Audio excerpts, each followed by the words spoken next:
Hi and welcome everyone to today's episode of a Fireside Chat about Taboo Topics series, which is a series of conversations I have with people around topics that I find aren't nearly enough talked about in our society. And today's topic is going to be endometriosis. And I have with me Amy Connor from the UK. Hi, Amy. Hello. And yeah, I'm really looking forward to dive into both your personal story and how you support women with endometriosis today in your work. But first of all, please introduce yourself, who you are, your work in the world, and a cycle check-in, which I do on these conversations, which means simply stating the day of your cycle that you're on, in case you track. And 1, 2, or 3 words for how you are today. Okay. So firstly, thank you so much, Lisa, for inviting me on to talk about this really, really important topic. Hello, everybody. I am Amy Connor. I am based in a little seaside town called Hornsey here in the UK. And I'm a dog mum of 2, and I'm married to Tom. And I am really passionate about supporting women with their health and especially endometriosis, with it being my personal experience. I am really, really passionate about talking about all these taboo subjects and topics and just breaking down barriers so we can live our fullest lives. And in terms of a cycle check-in, this is a really interesting question for me because I don't actually track my cycle in terms of the day that I'm on. And there's a number of different reasons why that is. One is that anything to do with numbers and time and the concept of time moving forward can be a little bit uncomfortable for me. So I tend to avoid that as much as possible, as much as is manageable in the world that we live in. And also because, as you'll hear as we go through, I've never really fully connected to my cycle. And after my surgical hysterectomy, it really dawned on me how important my natural cycle is and was in terms of my menstrual cycle. And it's only really recently that I've been grieving that and really allowing myself time to acknowledge what I've lost in respect of that. And I had a really difficult journey into menopause and losing my womb, and I really struggled with that. And coming out the other side and having done all the work that I've done to overcome that and to be the person that I am today, I don't feel called to label myself as menopausal or to give myself any label at all other than what I am in the moment. And I check in with myself every day. And sometimes, you'll know this, you need to check in more than once to make sure that you're on track with where you need to be. So that's what I do. And I just honor as much as I can whatever my body needs me to do that day and at that time. And today I am feeling really, really alive, full of gratitude, and just really excited to have this connection with you and to talk about this much needed discussion. Thank you. And thank you also for sharing all of what you've shared, because yes, indeed, time is cyclical. Time doesn't just work in the linear fashion we've been led to believe by the calendar, which is also just like a manufactured calculation of how time works. But as like, if you Amy, and you as the listener or watcher may have experienced that we sometimes feel like we've come full circle. We are at seemingly the same place again that we were like 2 years ago. But time has passed and time has done a full circle for you. So you're not exactly in the same place because you've learned and grown and experienced so much during that journey. It's just that you've kind of completed one spiral and now you can move on to the next. Definitely. So I love that you just take it as an invitation to listen to what's present today and how you can bring that into what's on your plate that day. Because I think that's for me what the cycle check-in is about, to just see where you're at and how you can take care of yourself given all the circumstances that you cannot change. Yeah, definitely. And for me today, I'm on day 28. I can feel my bleed around the corner lurking already. I do feel a little bit angry, like this premenstrual rage is definitely there, which allows me to speak up for what I believe in. I'm also really grateful, as are you, for this conversation today. And I'm also a little bit tired. I'm looking forward to closing this cycle month for me. Bless you. Yeah. So the topic of endometriosis isn't much talked about in society still, although research and everything has gotten more. But like many women out there receive their diagnosis of endometriosis very, very late. And I believe that a lot of hysterectomies could be avoided if women were to touch base with their cycle and their body much earlier than that. Yeah.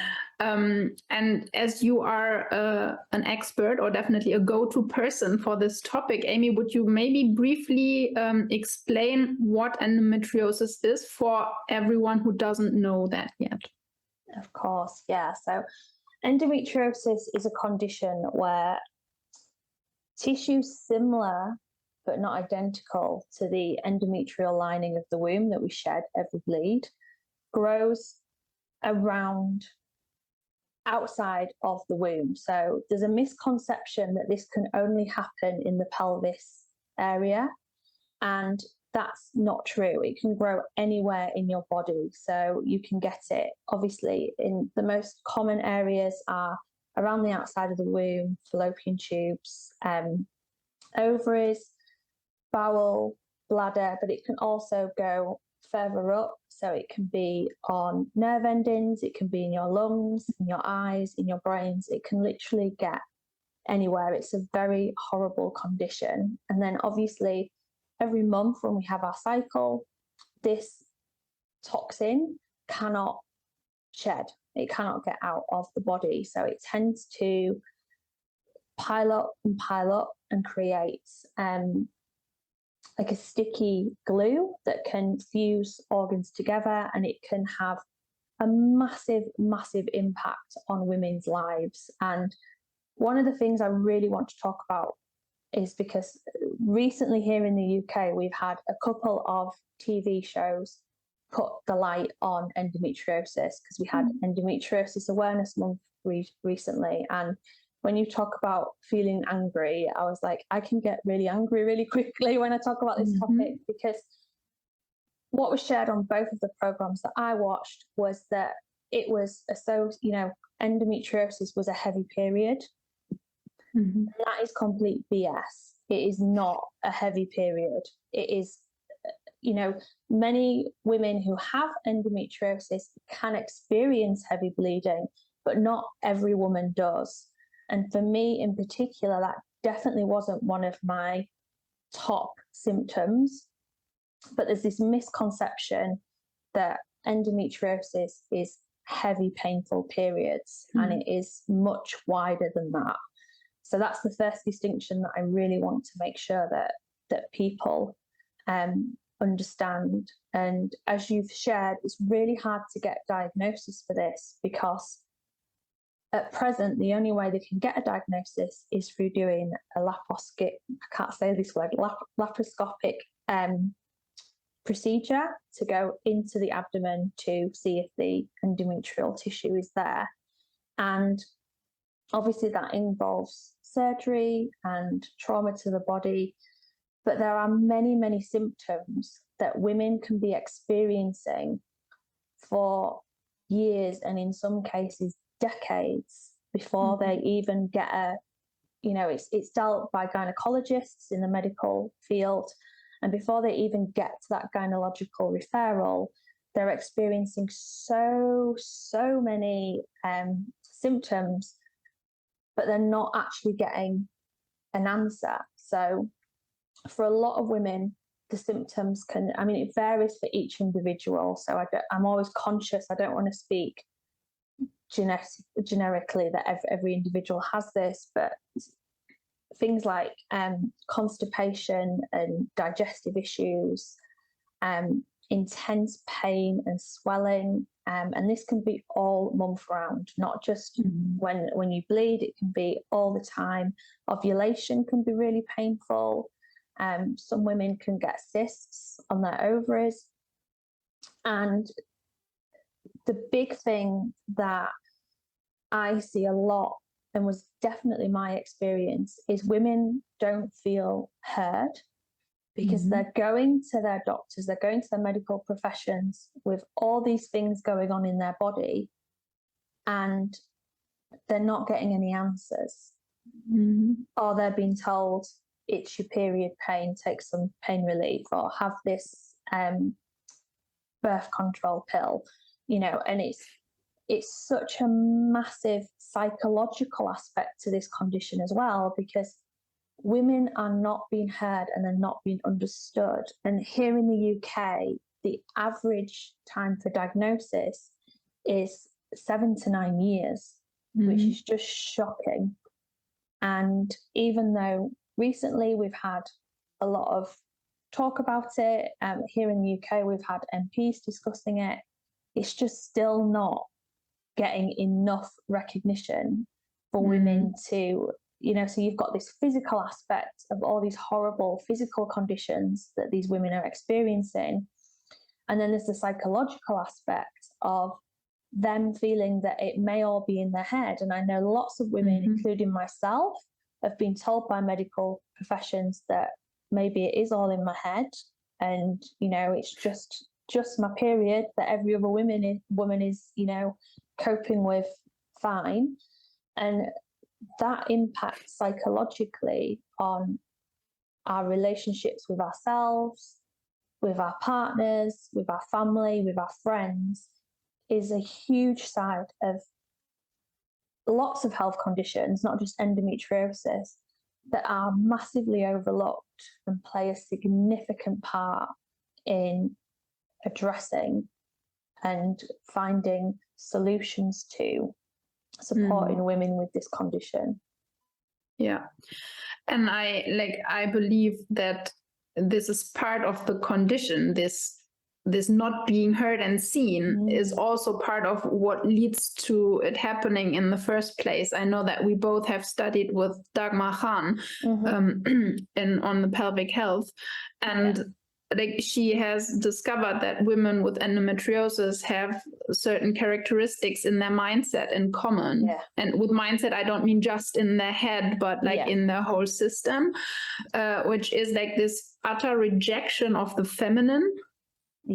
Because in the society we live in, we are trained that everything, feminine is the weak, feminine in terms of yin energy. I don't want to say men, women, but it's weak, it's not good to receive, it's better to act, we have to be on all the time and not resting and all of that. And so in order for women to be able to have the careers they wanted, or maybe they thought they wanted, they had to kind of compete with men and become almost like men and shut their system down. And another part, again, they weren't heard for who they are. They had to perform as somebody else to make it. And also this part of not wanting children, because children take away your freedom and your freedom of choice, and it's a nuisance to have children and to care for them, which is another characteristic. And again, it's we feel not heard. We are afraid that when we have children, our needs must get last, because again, the society tells us that mothers, please always put everyone else before their own needs. Definitely. Yeah. And so no wonder there is this rage. And I've heard a spiritual teacher of mine say that because there is inflammation associated with endometriosis. I mean, there is no kind of science, no research around like which comes first. But she says that this rage at the conditions that we are not heard and we can't express ourselves, we internalize it. Yeah. Which leads to like rage, inflammation, kind of like angry. It's to me, it makes sense that Definitely. It worsens the condition. And there's everything that you've just touched on there, that can be available on a conscious level and also the subconscious level of the, because when I first heard one of the metaphysical causes was fear of motherhood. Mm-hmm. I was really offended by that. I was like, I'd do anything to have a normal womb and to be able to have a child and have the option of having a child. And it wasn't until I really unpicked everything that was going on. It's such a complex issue. There's the physical, I talked about in the introduction there, like the really basic level physical stuff that's going on with endometriosis and what it actually is doing to us psychologically, and our body is storing that inside. So to get to that, we need to know how to talk to the body and how to talk to ourselves in a way that's really loving, non-judgmental, because as you said, from society we have all this judgment and all these labels and expectations put on us, and sometimes consciously we can be aware that they're there, and sometimes it's a real subconscious part of us. So I know, as I said, for me, I was really triggered when I first heard Dagmar talking about that, and I was like, oh, I don't believe it, that's not me. But as I said, once you start to really unpick what's going on and just stop looking at the medical aspect of it and look at the whole body approach, then we start to get really interesting and deep into who we are. And that's when we start to heal. That's when we start to unlock those healing codes within us. And, endometriosis is your body telling you something is wrong. And when I first started my journey, I wasn't listening to that. I was trying to tune it out. I was taking the medications. I was totally resenting my body, not looking after myself fully, not honouring what my body was trying to tell me. And it wasn't until, it was after I had my hysterectomy, which didn't heal me, that I started to really listen to what my body was telling me. And when I started to listen, that's when things started to fall into place for me. I would love to know a little bit more about that. Like you say, you had the hysterectomy, and then was it that you experienced symptoms, or how did you know that there was still something going on? Okay, yeah. So to give you a little bit of background, I started my menstrual cycles when I was 9, and they were painful from the beginning.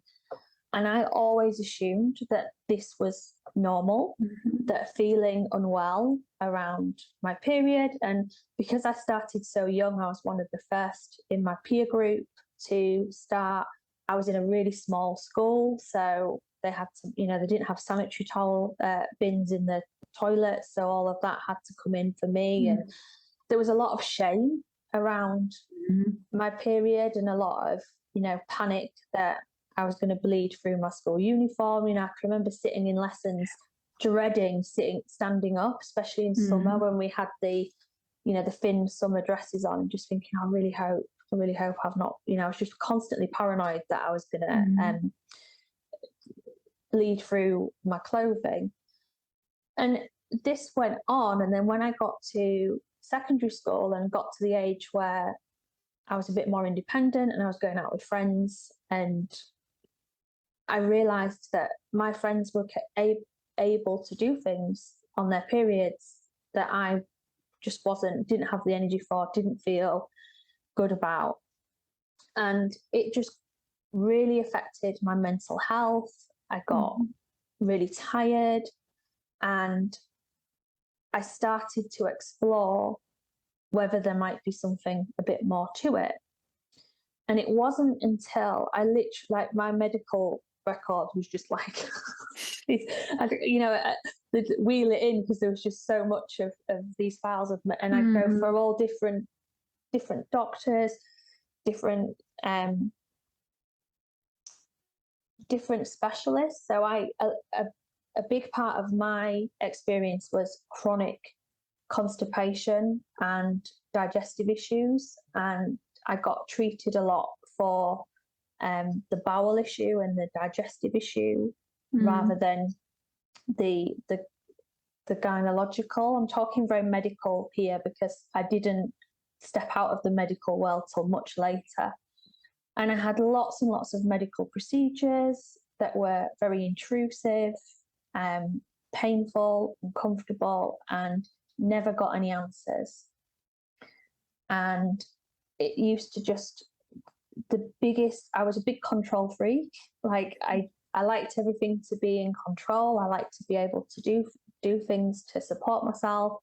And I wasn't getting any answers. And it was just so frustrating. It was so tiring. I stepped into a career, and, you know, I was one of these women who medical appointments were getting in the way of work, and, you know, getting back to work after procedures. So I think I had about 6 surgeries in total relating to my reproductive system, so gynecological surgeries.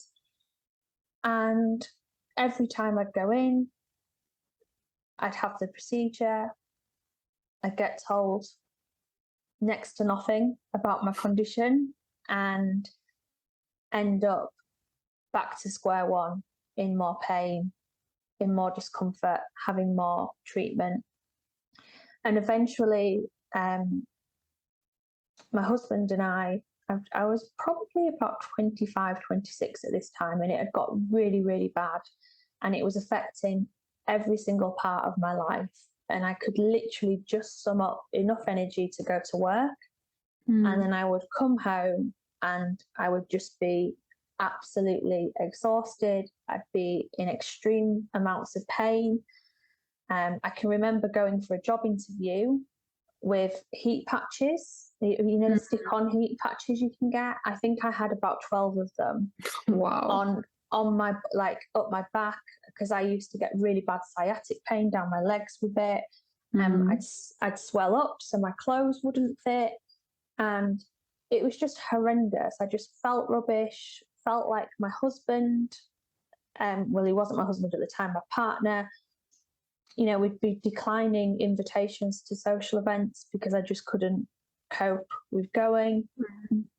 I had a niece. My niece at the time was 2, and from birth to her being 2, I really struggled with holding her and getting down on the floor to play with her because I was in that much pain, and I was really, really low, and I was suicidal. You know, I really thought a lot about, what is my quality of life here? Yeah. You know, how is my husband going to have a decent life with me, you know, dragging along behind him? So from a place of absolute desperation, I had a hysterectomy. And, you know, when I look back now and see how that unfolded, I remember going in for the surgery, and as the surgeon came round to do the checkups, I can remember just saying to her, "Oh, what's happening with my cervix?" And she looked up from the clipboard and said, "Oh, well, you're not going to be needing it, so we'll just whip it out whilst you're in there." And like now knowing, you know, knowing what I know, and grieving the loss of my organs the way I have, I just think, oh my God, how could I let that happen? Like, what was I thinking? But I was just in this place of desperation. So I had the surgery.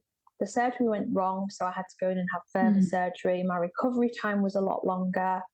And I literally left the hospital with a carrier bag full of pills and all sorts of concoctions. And I got told that I had to wait 6 weeks, then to start taking my HRT. And I didn't have to stop taking my HRT till I was 52. And just for everyone who doesn't know, hormone replacement therapy to help your body have the hormones it can't produce itself. In essence, to replace the hormones that my ovaries would have been producing. So I had a total hysterectomy, which is, for me, it's different. There's different terminology all over the place for different people, but that was my ovaries, my uterus, and my cervix. And I got discharged, given this carrier bag, 6 weeks, and then start your HRT, and that was it. I didn't have any follow-up appointments. I didn't have any support around, dealing with this life-changing decision. There was no support leading up to having the decision. And one thing that I really reflect on a lot, actually, is there was one point, so I suffered really badly with ovarian cysts as well. And there was one point where I had a cyst that was 25 centimetres on my left ovary. And as you can imagine, it was taking up a lot of room, causing a lot of distress and pain and discomfort. And when I went on my hen weekend, my best friend was 7 months pregnant, and I looked more pregnant than she did. And that's another thing that I had to overcome as well. I'd get a lot of people mistaking me for being pregnant because of how swollen I was. And so there was all that going on. And then I'd gone to have this procedure to have this cyst checked out, and they thought it was cancerous. So they took me down a cancer pathway, so I got seen quicker. And during that time, after every scan procedure that I had done, a nurse would come and take me into another room and ask me if I was okay, ask if I had any questions, give me lots of leaflets and really support me. And then as soon as it was realised that it wasn't cancer, that support stopped. And then I'm going in to have this. So we don't have any children. My husband and I don't have any children, and it was a really difficult decision to make. And for me, I had this fear that if I did become pregnant, that I wouldn't be able to cope physically with the pregnancy, and that I would be a really, really rubbish mum because I couldn't even bend down to pick up my niece. So I had all these emotions going around my head, so much happening, physically in a really bad place, mentally in an even worse place. Went to have this life-changing surgery, and there was absolutely no support at all. And when I look back on it now, it just blows my mind that happened, and it makes me really proud of the fact that I got through it, because I understand how big a deal that was. And there are so many women out there that have gone through this and still aren't getting any support. And that absolutely breaks my heart. So I had this surgery, and my physical symptoms increased dramatically. I wasn't in constant pain.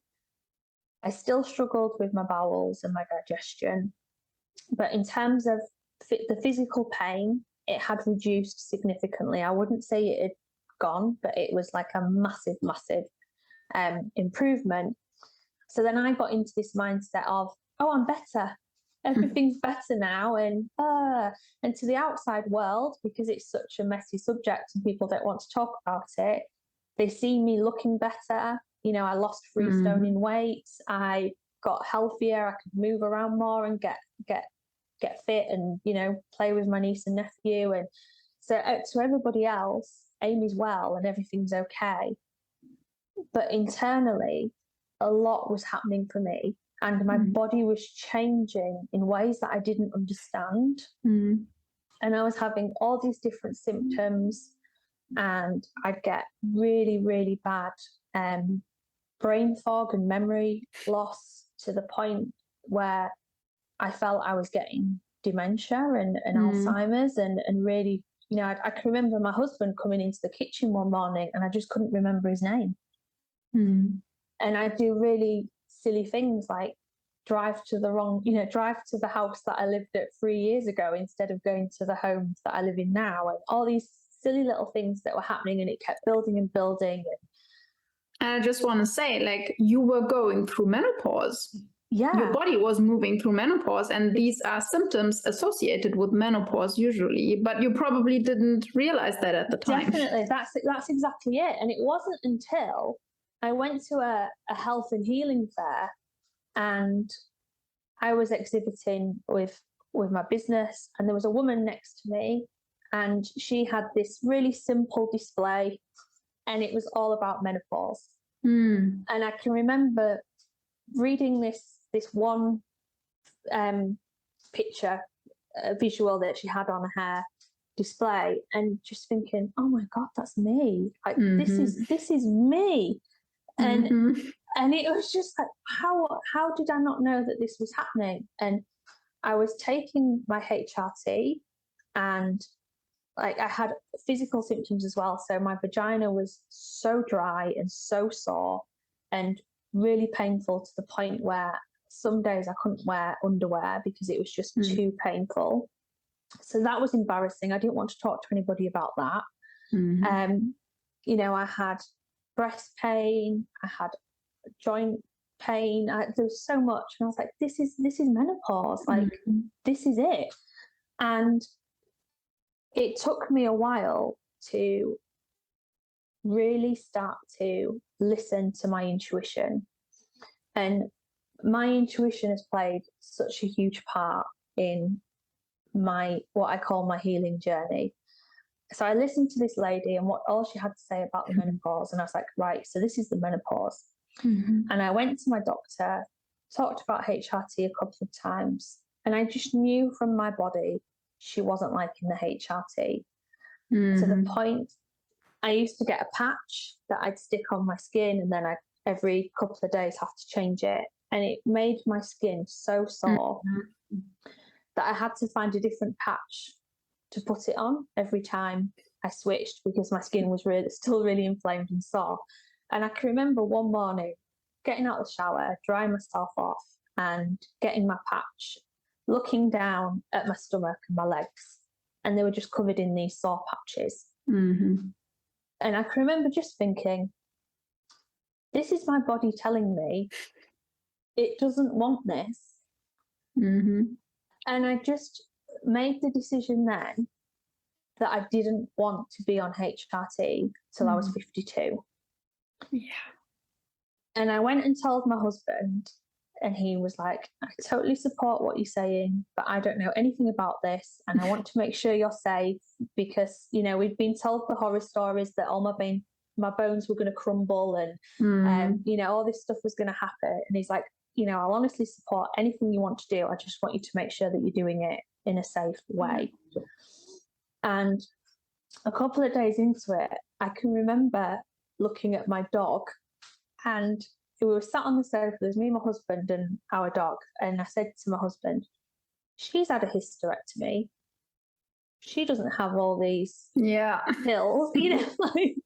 and I was like, I know you think I'm crazy, but I can just feel it. I can feel that I don't need these tablets. Yeah. And it was literally like, for me, it felt like taking the HRT away was like giving my intuition and my inner wisdom this permission to come forward and be like, and it's, the irony being that they talk about menopause being, your wisdom years and, and it was just literally like, come on, you've lost so much to this.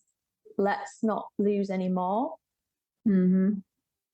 And prior to this, I had left my job. So I had a really stressful job. I worked in safeguarding for children and education. So I heard and witnessed a lot of sad things and horrific things. And this is like, I'd gone to that job one day and I was really tired, really angry. It was the end of the week and I was thinking, I just can't wait to get home.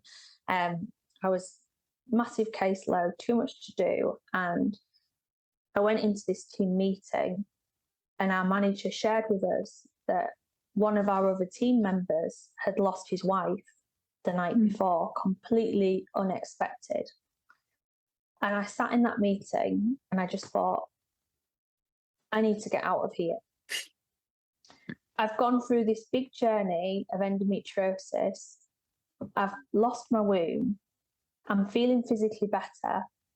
Do I really want to give the best of me to this job that is literally sucking my soul out of me? And, I think it was Robin Williams who's quoted to say, you're killing yourself for a job that will replace you within 48 hours or whatever the saying is. And I just thought, I'm not doing this anymore. And I went and handed my notice in at the end of the meeting.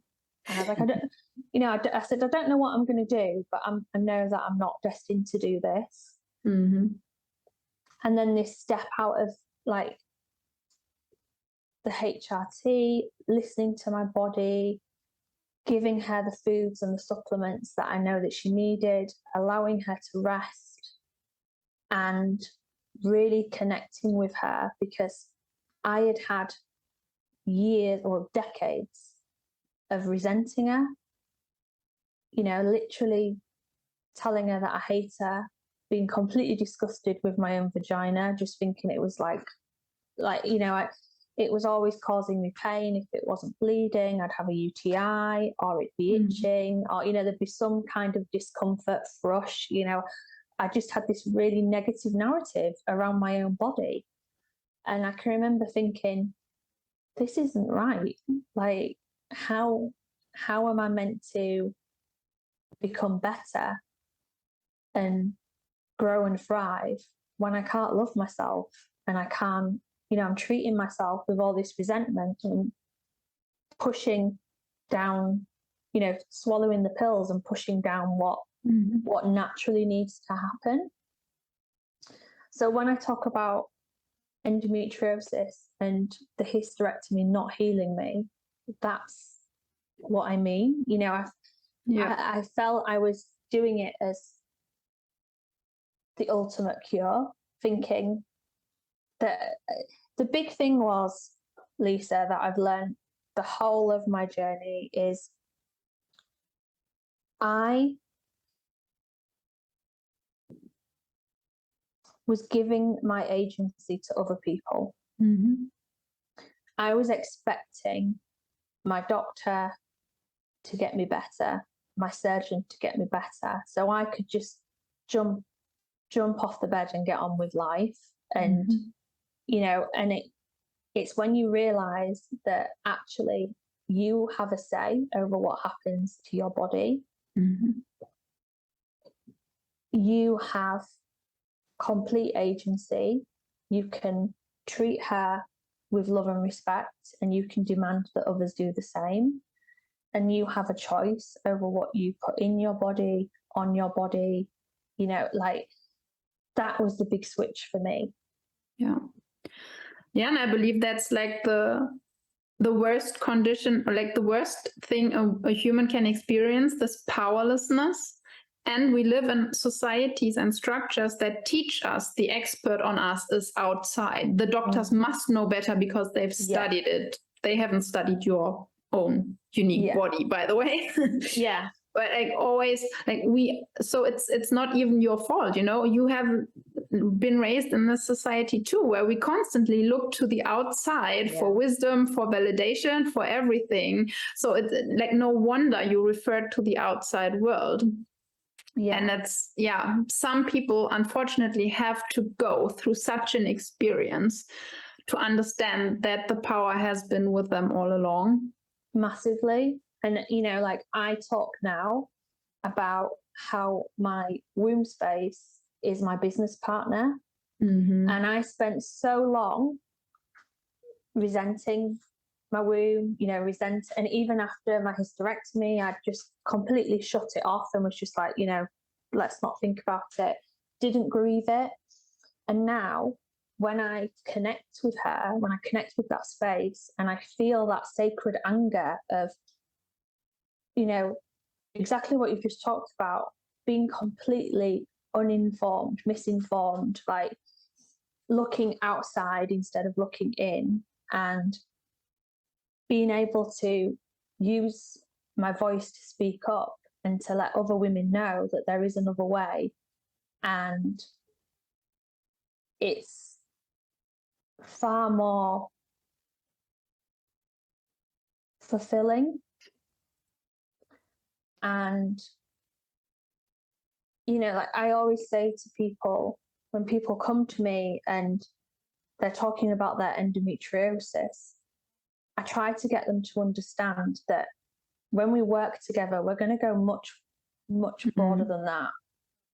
You know, like things are going to change for you that you didn't think were possible, and you're going to start to get gifts in places you didn't think there would be. Like I started this call saying, I'm really grateful today, you know, to be here, to be with you. And old Amy didn't have any gratitude in her.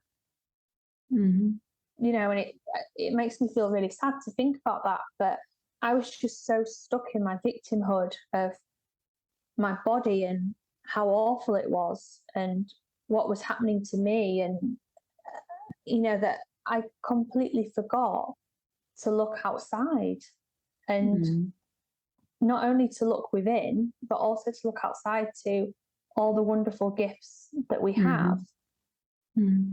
You know, nature is a really great healer.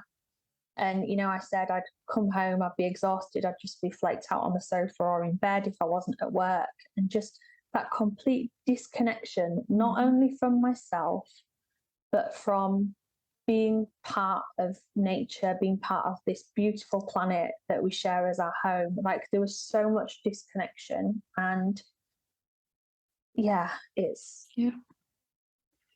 and that's why I'm so like the main body of my work is about cycle-based living. That is your personal cycle, but that is definitely like you are nature basically, and nature works in cycles. So your body works in cycles too, and has all these beautiful gifts to offer. 100%. When we dare to listen, because like in our society, our body, or like many, I don't want to generalize either, but like from my own experience, I know, and from many women and people who bleed I have talked to, our body felt like a thing that we have to that we can't control, but we need to press it into a certain shape and form because that's what's expected of society. Then it gives us all this pain. Then it doesn't work the way we want it to work. And we have been trained that our bodies are wild animals that need to be tamed and pressed into a certain form, because that's what like colonization and patriarchy teach, like mind over body. But when we let loose this wild animal, we suddenly feel, oh, we're alive now. When we let that animal lead. Yeah, definitely. And, you know, there's so many things you can do to help yourself. And just going back to like the first question you asked me about what is endometriosis, I gave a really medical answer. And, you know, it's to go back to that, it's not a gynecological issue. you are not going to get to the bottom of your endometriosis by focusing on your womb, your ovaries. It's not going to happen. It's an estrogen dominant condition, and there are many things that you can do to support yourself in overcoming that and getting your endometriosis into remission. And one of the things that makes me so angry is this narrative that we have in the medical community, which is really loud, that everybody sees and hears, that endometriosis is incurable. Mm-hmm. And that is so toxic. And I fell victim to that. And I get so passionate and so angry about this because it's not incurable. Mm-hmm. You just need to know how to address the body. Your body is an ecosystem.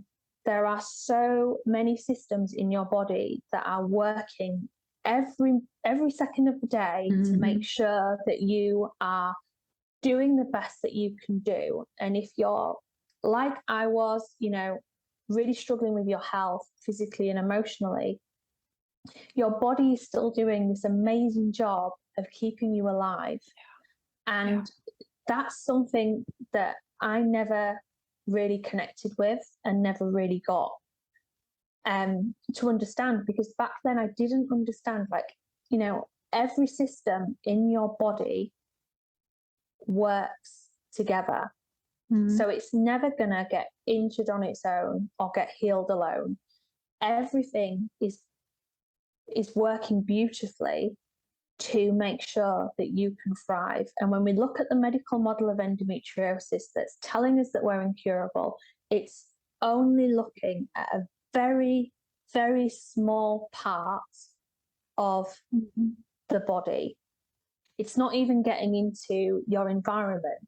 You cannot get well in the environment you became ill within. I say this all the time. You've got to be able to want to change your environment, to enable your body to change and enable yourself to thrive. And it's really scary. It's really daunting. And, it's hard work. And I get that. I've been there. I've experienced it. But when you get out the other side, the rewards are just endless. There isn't, there's nothing more beautiful than being in touch with your body, understanding how your body works. Because this is another thing that I say to my clients as well, and they experience this. What we go through together, I'm giving them the tools that they need to really unlock all the different healing modalities they've got within them. So, it's all in them. They just need to know how to access it. Yeah. And when they've got I even want to say, if I may, that our body's natural, function, response is to go towards a healing state. And we need to create, as you said, the conditions so that our bodies can move to that state on their own. 100, definitely. And, when I'm working with clients, when we're on this journey together, the experiences that they have, they're then able to spread to their families. And, and it's so wonderful to watch somebody step into the power of their own body and understand because we are told all the time by the media to fear this, fear that, protect yourself from this, and to know that what you've got inside you is enough. And once you know how to connect with that and to share that connection and that knowledge with those that you love and those around you, you become this beacon of just health and thriving and authenticity. I have a big thing about authenticity. We live in a world where everything is so fake. and we're just bombarded with stuff that we just do not need to consume, and it's overpowering. It makes us feel worthless and unworthy of, you've got to look a certain way to be attractive and to be healthy. And I really, when I stepped into my intuition, when I stepped into my healing, a big part of it was stripping all that out, like turning the news off, really controlling what I consume on social media, and knowing when it's time to step away. Mm-hmm.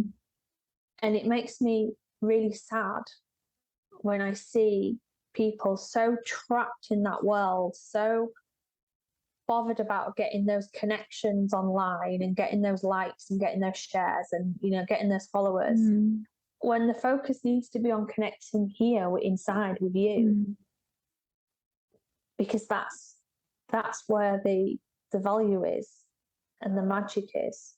Yeah. And I love that you said that, like, it's hard work. It's not for the faint of heart to go on this journey within and get to know yourself. And you don't have to do it alone. There are people like you and I out there. There are even more who can stand by your side while you make your way through. Yeah. And also, I love that. That's why I love the cycle work too, is because, like, with all the different phases you've got in your personal cycle, in the center, it's you, it's your truth, it's your essence, or like you said, your authenticity that you get to know with every cycle. You get to know yourself a little bit more intimately, more deeply, and you let your own truth shine out. Yeah. And that quote is so used so often, but like, when you let your light shine out, others will find the courage to let their light shine as well, right? Yeah.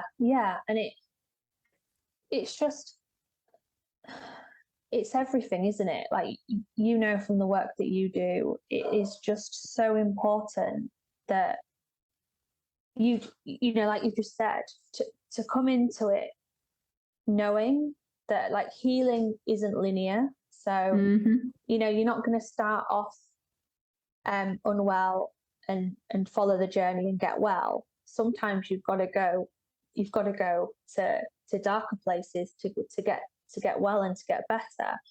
And that's not talked about enough, because we're just seeking this false idea of what wellness is, and what health is, and what happiness is. Yeah. And healing is cyclical too. And spiraling. Like we said in the beginning. So, Amy, if someone who watches this is now so intrigued and really wants to go on their journey to heal from endometriosis, or like just feel more fulfilled in their life and not as if they are powerless in the face of their condition, and they would like to get in touch with you, where can they find you? How do you like to connect? So thank you for that. You can connect with me through my website, which is www.vaginatruthbomb.com, and in there you can sign up to be part of my community. So something I'm working on at the moment is to try and get my community off social media and into a platform where we can just focus on exactly what we need to be focusing on and not have all the distractions. So anybody who goes to my website, you'll be able to find it quite easily. There's a community specifically for individuals who have endometriosis. And within that, I do lots of free resources and mini bite-sized sessions that you can come along to and just really get to see what my vibe is, what it's like to work with me, get to know me. And I'm always open for connection. I think it's so important. It's a huge part of healing to be able to connect with other people. So that's what I'm working on at the moment, is moving my community onto a private platform. So Mhm. that's where you can find me. Cool. Do you have anything that would like to be shared now as some closing words, your message to everybody out there? So my message to anybody listening to this who has endometriosis or suspects that they have endometriosis, because I appreciate that getting a diagnosis can be a difficult journey, is that you're not alone and you are definitely not incurable. Your body is capable of so much. I am literally just not even I don't even think I'm fully through the door as to how much my body can do for me. Mm-hmm. And the promise that I made myself when I set up Vagina Truth Bomb was to be the person that I needed back when I had to make that decision to have that hysterectomy. Mm-hmm. And I would have liked to have somebody who has experienced it and understands what I'm going through, and who has a deeper knowledge and understanding of what's going on. And that doesn't mean that you have to come into my world and agree completely with everything that I'm saying. I completely understand people find me at different parts of their journeys. But if you are in that place, if you're struggling, if you're not being listened to, if you've not been heard, then Vagina Truth Bomb is definitely a community where you will be held, heard, loved, and be able to ask any questions that you have on your mind. Thank you, Amy, for doing that work, because I believe that's like the true, like all that we need for healing is to be and feel seen and heard and appreciated for who we are. Yeah. Deep down. Yeah. Thank you. Thank you for being here with me today. I will definitely link to your website and everything in the show notes or in the description. And yeah, speak to you next time. Bye.